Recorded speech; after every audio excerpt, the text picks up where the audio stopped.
Hello there, I'm Scotty, you're not, and do you know what the pure essence of all comedy is? Timing! It's now time to talk about Casper, the friendly ghost, the friendliest ghost you know. Movie that came out in 1995. I previously thought 1994. And is uh, probably one of my childhood favorites. I think I would put it. So I plan on doing for my birthday a top 20 childhood favorites. This will probably be in that list. I think I have to go through everything I have and what I don't have. I don't want to limit the list to what I own because there are a couple that I don't own that I used to watch all the time. So, but I used to love them. Every time my cousins would come up, it was Hocus Pocus, Jumanji, and sometimes this. Mostly there's other two, but sometimes this. I had this on a VHS tape with Scooby-Doo on Zombie Island, an episode of Roly Poly. So that was that kind of VHS. Noki baby. And Scooby-Doo and the Ghoul School is also on that VHS tape. By the way, stay tuned. So Casper tells the story of this Dr. Harvey, played by Bill Pullman, who moves into this haunted house with his daughter to try to expel the ghostly trio that live in the house. And, along the way, some things happen. Bing, bang, boom. There's this evil lady named Kerrigan Crittenden. What a name. I guess her real name is Catherine. Why is it Kerrigan? And I don't know. According to Wikipedia. And she's after some kind of treasure. So we actually start in with staff with these two boys. One of them played by the kid with the glasses from The Sandlot. I can't remember his name. Chauncey Leopardi is the actor's name. I don't remember the Snaps or Sneeps, something like that. Anyway, they are scared by Casper. We don't really see Casper. And then we cut to Ben Stein, giving an award-winning performance as always. Naming off stuff, because you can name off lists, I guess. And we are introduced to our villain, Kerrigan Crittenden. It's always weird when you start a movie from the point of view of your villain. You know what I mean? Like, she's not presented as the villain, no. Not really. She wants this treasure. Right? And her and Dibs, played by Eric Idle, are set to try to figure out, they go to the house, they find that it's haunted, so they, try to find people who can. She's inherited a house from her father, right, who died, and then she wanted money, and so she throws the deed in the fire, and that's when heat triggers the invisible ink that was on it, and it reveals that there's treasure. So they go with that, they get scared by the ghost, so they hire some people to get rid of it. One of them, Father Guido Sarducci, played by Don Novello, which is a character from Saturday Night Live that I don't think any kid in the 90s would ever get. And then another one that I think some kids in the 90s would get, Dan Aykroyd with mustache, playing Ray Stantz in a Ghostbusters cameo, which is weird. Now, Don Novello, his character, the Father Sarducci, that's owned by NBC, which is owned by Universal. So they can use that. But the Ghostbuster, that's owned by Columbia Pictures at the time. So how were they able to do that? How were they able to get that? I don't know. It's really weird. But so we get Father Sarducci going in. It's gonna be fine. It's gonna be a piece of cake, a piece of crumb cake. And you got something sporty, like in a tuna? No. Piece of cake, piece of crumb cake. And he goes in and he comes back. Well, it wasn't fine. A piece of cake. By the way, his head's on backwards now. And then, without any real segue, it cuts to stuff getting thrown out of the house and Dan Aykroyd running out going, "Who are you going to call?" Someone else. Yeah, there's a bunch of cameos that just don't make any sense. So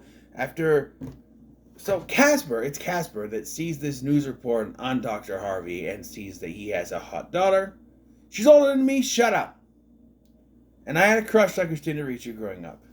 Now, she's 15 playing 12. No, I don't think so. I don't think so. No. And then later, spoiler alert, when they show a human Casper, you got Devon Sawa, who was 17 playing 12. No, they don't. By the way, Christina Ricci and Devon Sawa were in another film called Now and Then, which I saw a couple times back in the 90s. Rosie O'Donnell's in that movie. Yeah. So, I think also the girl from the Freaky Friday remake, not the Lindsay Lohan one, the other one from the 90s, I think she's in there too. So, I think. But, interesting film. I haven't, it's been years. I think I saw it on TV a couple times when I was younger, now and then. But they're both in that movie, I think. I think Devon Sawa was in that movie. If I'm wrong, let me know. But he was in a lot growing up. Little Giants. He was in Little Giants. Idle Hands, for those of you with the stoner comedies, horror movies, Final Destination. And he's been killed off 3 times so far in Chucky. We're going for number 4 soon. But, if you're wondering, how did he cut off 3 times in only 3 seasons and he's still alive? He played twins in the first season, and then he was killed in, I think his best death so far is season 3. He just did. The spirit of Chucky inhabits his body and then he explodes. And I think they explained that away in season 4 actually too, saying it has to be a good guy doll. So that's why his body exploded. Although previously you could inhabit anyone. He was in Nika. So I don't know. Anyway.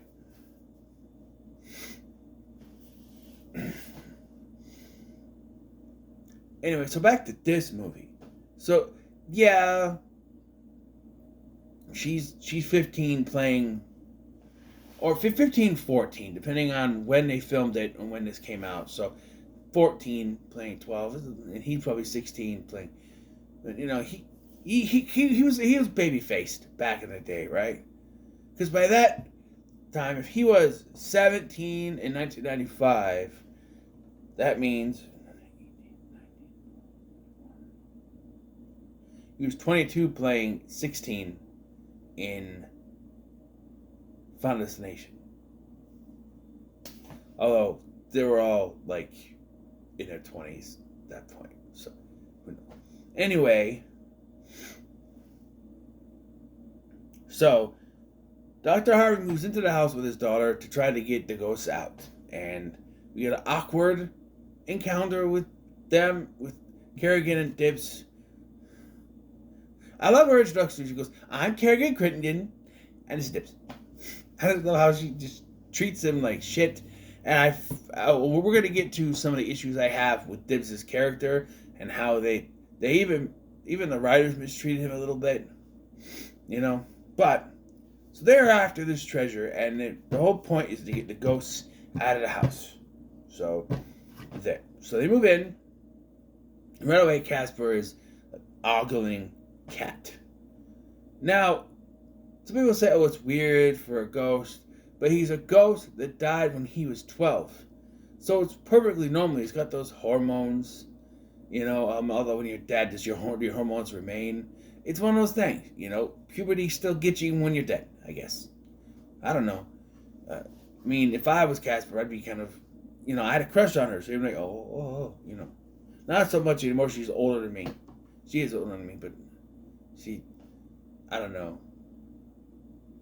I didn't like her in the Addams Family, but here, because she was normal and not freaky, I don't know.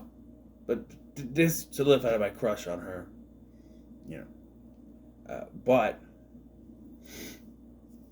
so she sees Casper, and then Dr. Harvey goes to look, Doesn't find anything until he goes in the closet, which you're a ghost. Why not just move? I guess you gotta find it. But he screams, and then the ghostly trio arrives. And they exchange in a war of words. First of all, he gets knocked out, and they all jump into his body, leading to more cameos. Then we see Clint Eastwood. Yeah. Rodney Dangerfield, and I get no respect. Who, weirdly enough, also appears in the prequel, but not like this. Mel Gibson, who does not say a damn word, and then the freaking Crypt Keeper, which I remember when I first watched this. I remember if I explained this when I did my reviews of the first season episodes. I want to do more. I do. I just stopped at season 1, but I want to do more episodes of Tales of the Crypt because it's a good show. But Crypt Keeper used to scare the shit out of me as a kid. So little me in 1995 at 7 years old. Right? 7? Hold on. I was 5 in 92, so 93, 94, 95, 6, 7, 8. 8 years old. Close enough. I was 8-year-old me seeing this probably scared the shit out of me. Because, I was freaked out by it. They got John Casper to come back to just do the scream. I mean, I think it was still on the air at the time. Which, again, if you look at these, so Rodney Dangerfield, Mel Gibson, and Clint Eastwood, they're actors. You can get them for whatever. No, that's right. Because didn't Demon Knight come out in 95? So they would have the rights to the Crypt Keeper. So I bet they were filming this movie, filming Demon Knight, and said, hey, let's get him on set for Casper, just for a quick cameo. I bet you anything.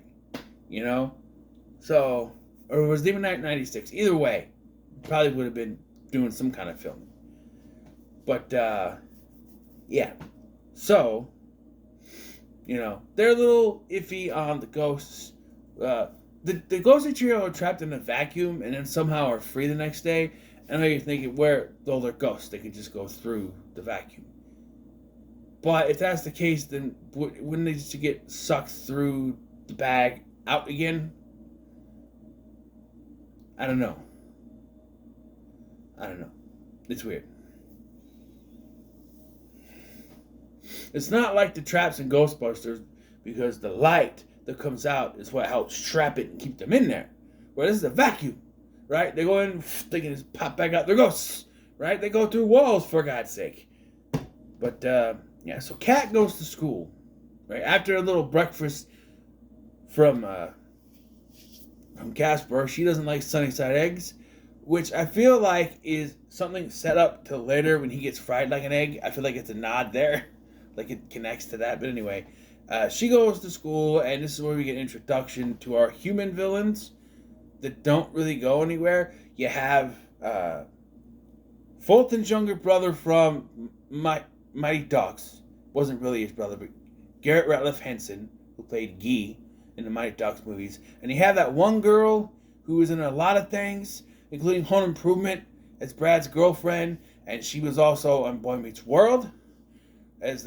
She's in the episode, They Want You to Take the Roles. She was in that episode. And then she just she was Wendy in that episode. That's right, I remember the name. And she was in a bunch of other stuff back in the 90s, and her career didn't really go anywhere. I think this is one of the only movies that she did. She might have been in more. I didn't say it is the only, but one of the only. I don't remember it being much than this. But they're sort of the villains. Like, it's clear that he has a thing for her. As did I. I told you, 8-year-old me. But anyway, she's way too old for me. She was 15 and I was 8. Okay. Got my hopes up a little too much. At least my Megan Fox crush was right on. She's only a year older than me. But she turned out to be a terrible person. So never mind her. Alright? I also had a thing for Katy Perry, but that was a face. I had a poster on the wall. I don't know what happened to it. I think when I went to take it down, it ripped. I don't know, but I used to have it on the wall. But anyway, it's also weird when you have that on the wall and your girlfriend comes over and she says, "Oh, I have that same poster." And you're like, "Oh. Okay." I don't think I took it down, but anyway. Yes, it was my ex, my son's mom. But anyway, so uh, they say that their gym is being there's asbestos there's in the gym or something, and so they can't have the desk. They're not going to have the Halloween party. They're not going to cancel it. They're going to move it by 2 months. So you're going to have a Halloween party in December. When's the Christmas party? May? I mean, come on. But no, the bitchy girl, the villain girl, is like, hey, as you know, I have a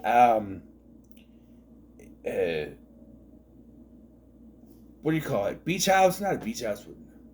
Pool house. I have a pool house, and we can have a party there. So, okay, that's settled. Well, first of all, she didn't ask her parents yet. And then once Kat says, oh, I live in Whitstaff Manor, they're like, oh, hey, we gotta have the party there. And, the poor girl is, not poor girl, but she's just like thrown under the bus. Yeah, itch. Itchy skin. I just took a shower, so I don't know. I just have irritated skin, that's all. I have sensitive skin, so, So yeah, they're gonna have the party there. And of course, she asked her dad off screen, I guess, about the party. I don't know. Yeah. So Dr. Harvey has decided to ignore the Dulcich trio until they reveal that they know his wife, which is who he's looking for, trying to find his wife. But then it becomes a joke when Fatso comes up dressed like a woman. I don't know. But it's revealed that they were telling the truth later on. Because they make a deal. You get that Crittenden off their back, then... Technically, though, it wasn't him that got Crittenden off the back. It was Casper and Kat. But still. So... they decide to go get him drunk, while Kat and Casper start to look around the house. Casper starts to get his memories back, and I think that's the only thing that I can take from the prequel that's not really a prequel, is he didn't have his memories when he first woke up. But still, I'll talk about the prequel when we get to it, because there's a lot of things in that movie that just, and I did some research looking up stuff, so we'll get to it. Anyway, she set up his room with the stuff, and he gives her a dress that used to belong to his mom. So his mom was the same size as the 12-year-old girl, apparently. He had a small mom, unless she's tall for 12. Well, she's 15, but you know what I mean. Like, if she was actually 12 and I was 8, no, I'm not dropping this. That's that's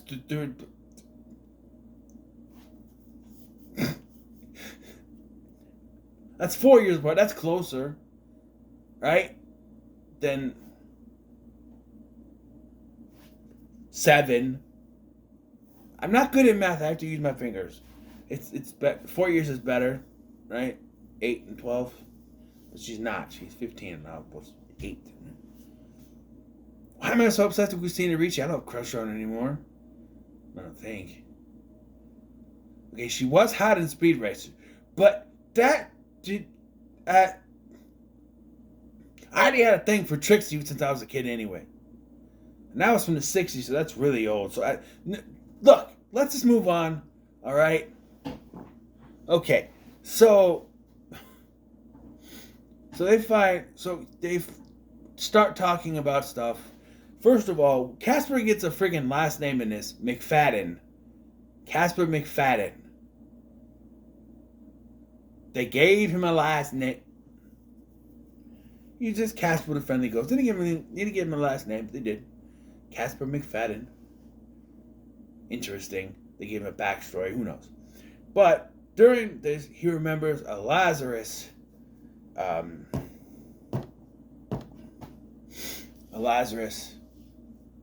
machine. So they go down to the basement, hidden in the basement, and they find the Lazarus machine. And So they find it, and he explains that there's this juice only enough for one person, and so he can use it to make himself human again. Okay, here's the thing. They don't know that it will work, but Casper's just ready to jump inside the machine and use it. It doesn't work because Kerrigan takes the juice out before it's complete, resulting in Casper becoming a fried egg. Sorry, I gotta do the Jim Carrey thing. Does anyone else feel like a fried egg? That hurt, by the way. And now I got the urge to say Bassmasters. It's a fishing show. I don't know why. I hit myself in the head and that popped in my head. I don't know. Ghostbusters reference, I guess. Anyway, Ghostbusters 2. Yes, Vigo! We're like the buzzing of flies talking. Anyway, keep on task, Scotty. Did I mention I have ADHD? Let's put it out there. I do pretty good with these reviews for having ADHD and kind of going into tangents, but I make it work. Anyway, maybe I'm not the best to do these. Who cares? Ooh, squirrel. No. Made myself laugh. Un momento. So, Kerrigan, during the talking, they're trying to find the switch or whatever, trying to find where the stuff is, they point out the vault. So that's where they think the treasure is.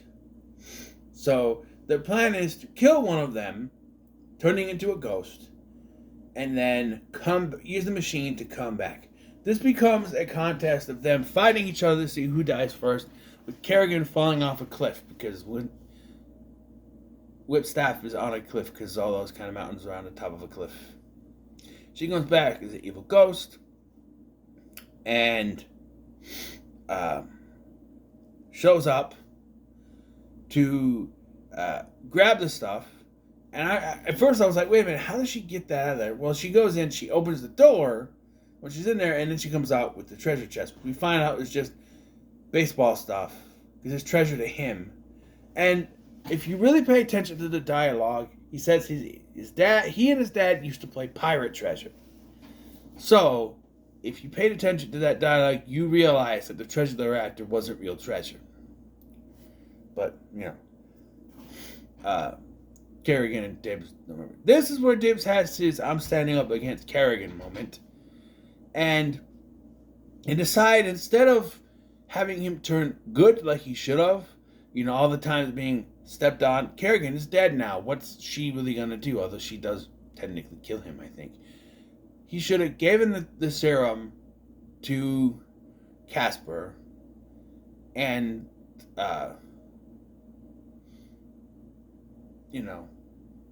just turn on her, turn good. But no, doesn't work.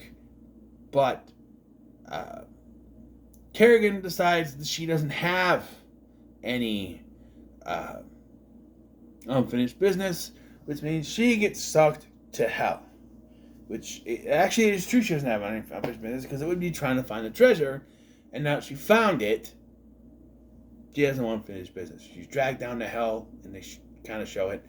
And so they're ready to turn Casper human, but oh no, when Dr. Harvey was drinking with the boys, he went out the back door and fell to his death.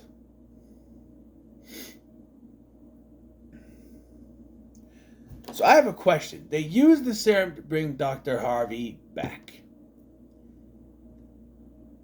But they didn't have to use his body.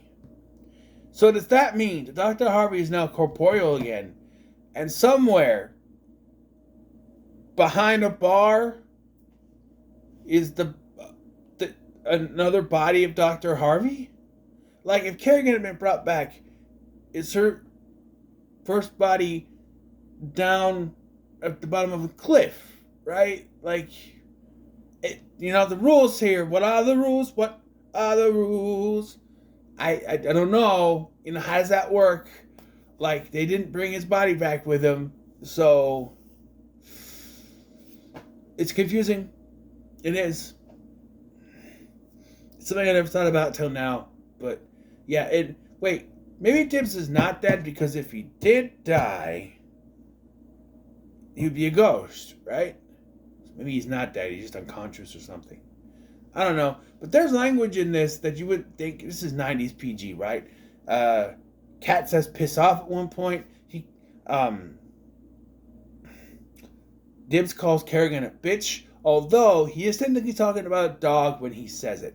They say damn and hell a couple times, although I can contest that hell is not a swear word because it's in the Bible. Just saying. But, yeah, so they use the machine to bring Dr. Harvey back. Meanwhile, the party has already started. People are already there. And then Bitch Girl and Butt Boy are disguised as this weird creature thing, but they run into the ghostly trio and go running. And then turns out the ghostly trio weren't lying, and Amelia shows up, and she grants Casper to 9 o'clock because Cinderella wasn't a 12-year-old. Neither is Devin Sawa, but he wasn't really the voice of Casper. It was someone else. He just plays the corporeal form, which is weird. And, yeah, they dance, and they share a kiss, but he turns back into a ghost, and everyone runs off, right? They were floating, too, but nobody freaked out over them floating. They were silent, but still. And then they're like, well, I guess the party's over. Not yet. And then the ghostly trio dressed as lounge singers or something just start playing Casper the Friendly Ghost, sounding like Little Richard, because it was Little Richard. Casper the Friendly Ghost. Yeah. And the movie ends. Oh, Dr. Harvey does have a one-on-one chat with his wife, and the reason he could never find her is because she had no unfinished business. But I call it bullshit, because if you left family behind, then they are your unfinished business. You have a daughter. At least your children are your unfinished business. You do not get to finish raising them. If I was to die before my son turned 18, he would be my unfinished business. Although I think if I was to die at any point, he'd be my unfinished business. You know. I'm just saying. Like, bullshit, you didn't have any unfinished business. Oh, you guys were so good to me when I was alive. Bullshit, lady. You just didn't want to see them. Anyway, movie ends with Casper Friendly Ghost song, and this is pretty good. Like I said, one of my childhood favorites. I still love to watch it. Before I go, I want to quickly talk about the video game for the PlayStation. The original PlayStation, PS1. It was a puzzle game, and you played as Casper, and you would go through Whipstat Manor, and you had to collect certain things, you had to do certain puzzles, you had to take care of the ghostly trio at certain points, and you kind of played through the story of Casper, but it wasn't like a beat 'em up, or you had to go around fighting foes. You fought the ghostly trio, but they were few and far between, and Kerrigan was the last villain. Excuse me. But it was more focused on the puzzles. And it was a really good game. It was a really good game. It was something I could sit there and occupy hours and hours of my time just sitting there trying to figure out certain things and get puzzle pieces. You'd complete certain puzzle pieces to get, certain areas. And you had to get certain keys to unlock certain doors. And, you're collecting certain things. You had to go in the basement, in the attic, different rooms, secret passageways. It was fun. It occupied your time, but I love puzzle games like that. It was pretty cool. And it was interesting to have a video game based on a movie that wasn't like a straight beat 'em up. A lot of the licensed video games, licensed games based on movies were beat 'em up stuff. You look at a lot of the stuff that came out, a lot of beat 'em up stuff back in the day. But this was like a cool puzzle game. And I should also mention that they also did a TV series, an animated series on Fox Kids, which kind of connects to the second one, or the next one. It's a prequel. But they did an animated series on Fox Kids that was a continuation of this movie. Yeah, they did try to do a sequel in 2000, right? Try to work on it. But Christina Ricci said no, so they stopped it. But if you think about it, so if she was 12 here, that means 5 years in 2000, she would be 18. Being played by a 20-year-old. It would be close, but you could also say that Kat was at college, and you could focus on Dr. Harvey living at Whitstaff, trying to adjust to not having his daughter around when his sister dies in a car accident or something, and he's in charge of his niece and nephew, both 13 and 10. And so they come in and find out there's ghosts there, and it leads them to question if their mom is a ghost, if she had any, unfinished business. And even Dr. Harvey starts to wonder if his sister is a ghost or not. Wouldn't that be something you could do? You didn't need Christina Ricci to come back. You could have the ghostly trio there. You could have Casper there interacting with them and ghostly trio. Not really happy that there are more bone bags in the house. Something like that. See, I could write movies. I don't know how good it would be, but it could work. Get Bill Pullman back. But no, they went with prequels that don't connect to this one at all. So we'll talk about one of them in the next film. I don't have Casper Meets Wendy, and I don't really care to do it because I didn't really grow up with it. But I would do, maybe for a sequel I thought I could do that, although I don't know if it counts. But anyway, what are your thoughts on Casper? In the comments below. Make sure to like, share, and subscribe. Thank you for watching. I'm Scotty, and I'll see you in the next one.